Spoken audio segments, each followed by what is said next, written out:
Quand on a un business, on a souvent une idée en tête, c'est vendre. Et très vite, on va nous parler de la solution miracle que serait la publicité en ligne.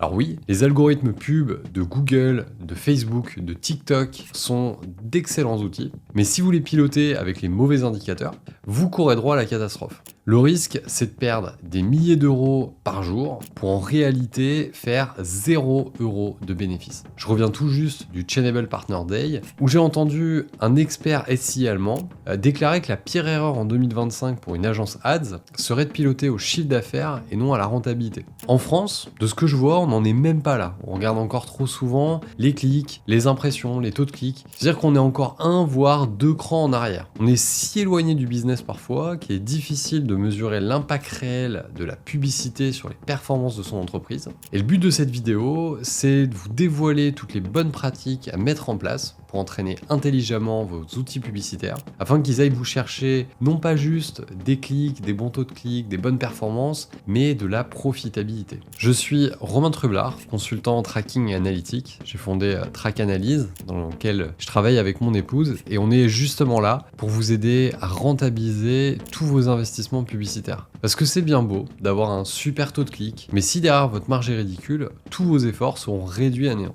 Et d'après ce que j'ai vu lors de cette conférence, en Allemagne, aux Pays-Bas, la norme, c'est déjà de piloter aux marges sur vente. En France, on est parfois resté bloqué sur des données très plateformes, comme des données liées aux clics, aux impressions. Et puis au mieux, on va quand même aller parler de ROAS, de retour sur investissement publicitaire. On va voir pourquoi c'est une grosse erreur et comment on peut y remédier. Alors la problématique de base, c'est que l'autopilotage, l'algorithme, il peut vous emmener droit dans le mur, comme il peut vous amener vers les étoiles.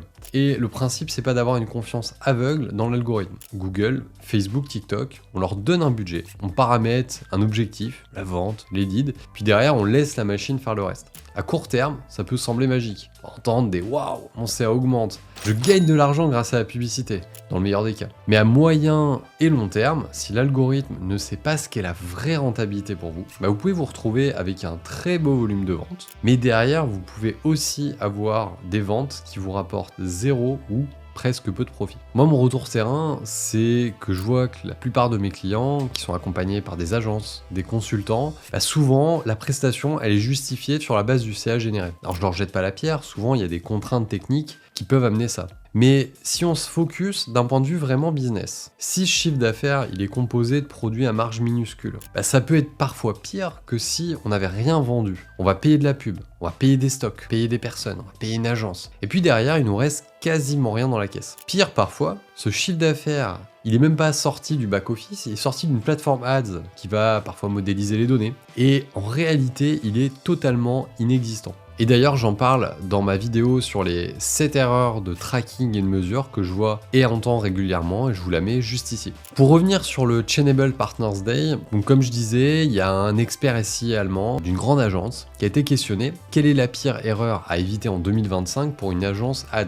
Et donc sa réponse, ça a été de piloter au chiffre d'affaires au lieu de la rentabilité. Moi j'ai trouvé ça assez dingue quand j'ai entendu ça. Parce que je suis sûr qu'on aurait posé la question à une agence française, ça aurait été piloter au clic au lieu de piloter sur des conversions. Je trouve qu'en France, on en est loin d'être à ce stade. La plupart des agences vont piloter au ROAS, et je vois même encore certaines agences préhistoriques piloter sur des taux de clics, sur des clics. Et ça veut dire qu'à l'étranger, ils ont déjà bien intégré qu'on ne regarde même plus le simple chiffre d'affaires, mais bien la marge, le profit, et donc le POAS au lieu du ROAS, Profit on Ad Spend. Pendant ce temps, chez nous, il y a encore trop d'annonceurs qui se félicitent juste d'un beau taux de clic. Donc tout ça, ça montre qu'il y a quand même un vrai décalage culturel en termes de maturité data. Donc il y a besoin d'un vrai shift pour changer de philosophie. Alors l'algorithme, il va avoir besoin de bons signaux. Alors, qu'est-ce qu'un bon signal ?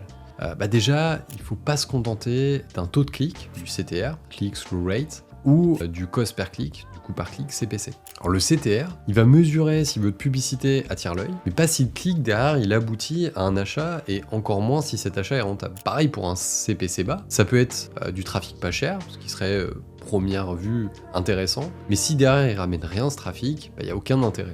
Et tous ces indicateurs, ils sont hyper intéressants pour mesurer la pertinence des créas, des textes, ils ont quand même de l'intérêt. Si vous mettez en place certaines créas, certains textes, certaines features des différentes plateformes, vous allez quand même vouloir voir l'impact de celle-ci sur les utilisateurs qui voient vos publicités. Et pour autant, ça doit s'arrêter là. Ça doit servir à optimiser votre algorithme publicitaire, mais dans la plateforme, et notamment toute votre création de contenu. Mais par contre, derrière, c'est pas ça qui doit orienter l'aspect business de l'algorithme. Et avoir un très bon taux de clic sans aucune transformation, c'est un peu comme si vous êtes commerçant au centre-ville, vous faites une très belle vitrine, tout le monde entre dans votre magasin, mais les visiteurs se barrent eux au bout de 30 secondes sans rien acheter, et là il y a zéro intérêt. Et pire, ça pourrait être même le signal qu'il y a quelque chose de déceptif entre ce qui a été montré ou annoncé et l'offre réelle. Et donc potentiellement, vous avez des problèmes sur votre page produit. Donc si on va au-delà de ça et qu'on va parler chiffre d'affaires et marge,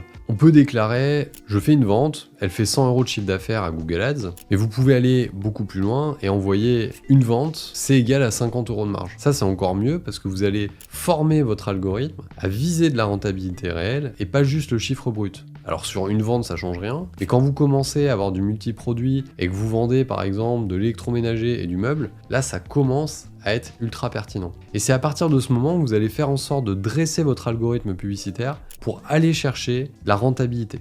On peut ensuite parler de LTV, Lifetime Value. Alors la LTV, c'est la valeur cumulée que va rapporter un client sur sa durée de vie. On peut d'ailleurs la calculer sur une durée indéterminée, ou on peut s'arrêter à des tranches de 6 mois, 1 an, etc. Si on se dit que vendre un livre à 20 €, ça peut sembler faible, notamment si on investit de la publicité, et en face, on nous informe que le client il va racheter tous les mois, durant des années, un livre à 20 €, au final, vous allez gagner beaucoup plus d'argent que si l'utilisateur avait acheté un iPhone à 1000 € en une fois et qu'il ne revient plus jamais.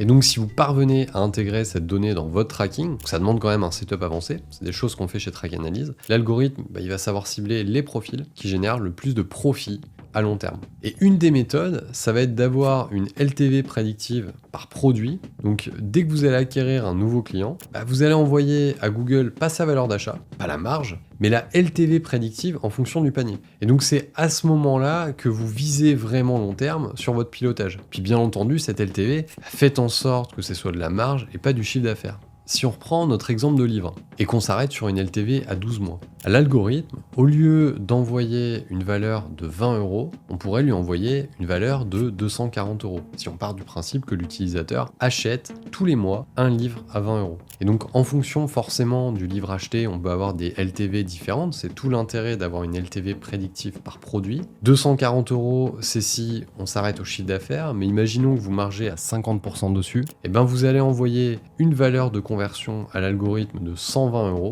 au lieu de vos 20 € ou même de vos 10 € si on s'arrêtait à la marge que vous auriez envoyé initialement. L'intérêt de ça donc, c'est de venir valoriser les produits et donc également les profils utilisateurs qui vont racheter sur le long terme chez vous au lieu d'utilisateurs qui seraient par exemple opportunistes, qui viendraient comparer deux prix, il voit que votre site est un peu moins cher, il va acheter chez vous mais il reviendra plus jamais. Ensuite, on va éviter également le one size fits all, comme disent nos amis de la langue de Shakespeare. On a la possibilité de configurer des conversions sur plusieurs niveaux, c'est-à-dire qu'on peut cumuler plusieurs campagnes qui vont répondre à différents objectifs. Donc par exemple, on peut avoir une campagne qui va optimiser sur de la marge. On peut avoir une campagne qui va optimiser sur de la LTV prédictive. D'autres sur des nouveaux clients ou sur des clients réactivés. En fait, ce qu'il faut se dire, c'est que vous pouvez tester votre algorithme sur différents indicateurs et surtout ne pas s'arrêter à un seul moyen d'optimisation, c'est aussi s'ouvrir potentiellement l'esprit sur des fausses croyances. Parfois, si on s'arrête uniquement sur la marge, ça peut amener à des fausses croyances. On pourrait se dire par exemple, je vais optimiser uniquement mon algorithme sur les produits qui ont la meilleure rentabilité, sauf que peut-être que parfois vous avez certains produits qui ne marchent pas du tout, mais qui amènent une très très grosse LTV prédictive. La résultante de tout ça, c'est que si vous optimisez votre algorithme uniquement sur la marge, vous pouvez passer à côté de produits qui vous auraient ramené énormément de récurrence. Et donc c'est pour ça que mixer différentes stratégies et de tester, itérer, optimiser, on en parlera juste après, ça peut être la clé du succès. Si je prends deux exemples concrets, on pourrait prendre un e-commerçant dans la mode. Il vend deux gammes de t-shirts. La première marge à 20 €, l'autre marge à 2 €. Bon, dans un premier temps, si on déclare que l'achat égale une conversion, l'algorithme il va pas faire la différence entre les deux. Il va pousser peut-être celui qui se vend le plus facilement. C'est peut-être celui qui marge à 2 €. Puis au final, vous allez faire plus de chiffre d'affaires, mais votre bénéfice est peut-être quasiment nul. Et donc si à l'inverse, vous allez déclarer la marge comme une valeur de conversion, l'algorithme il va naturellement viser des prospects qui vont acheter le t-shirt qui sera peut-être plus cher, mais qui sera beaucoup plus rentable. Mais ça, c'est en théorie, parce que peut-être que le t-shirt qui vous apporte 2 € de marge versus celui qui en rapporte 20, peut-être qu'il vous en rapporte beaucoup plus, parce que l'utilisateur rachètera de nouveau. Deuxième cas, c'est le pilotage coût par clic versus pilotage à la marge. Alors moi, j'entends souvent des clients qui me disent « Je comprends pas, on a nos pubs qui ont 12% de CTR, c'est top, sauf qu'on a un taux de conversion qui est mauvais. Est-ce que par hasard, on n'aurait pas un problème de tracking ?» On vérifie le tracking, pas de problème. Et ce qui se passe quand c'est comme ça, c'est qu'on se rend compte parfois qu'on a une campagne qui génère énormément de clics, mais qui ne transforme absolument pas. Et quand on creuse un peu plus, on se rend compte que la page de vente n'est pas ultra corrélée avec le texte qui est annoncé ou la créa, ce qui va faire que la créa est attrayante. Le texte lui aussi, on a des curieux qui vont cliquer, qui n'achètent pas, et vu que le taux de clic en plus est performant, c'est-à-dire que derrière en plus la publicité est poussée, ça génère forcément des coûts supplémentaires, parce qu'on a des clics, et on va donc pomper le budget pub pour rien. Chez d'autres clients, on se rend compte qu'en creusant, les campagnes ne sont pas optimisées sur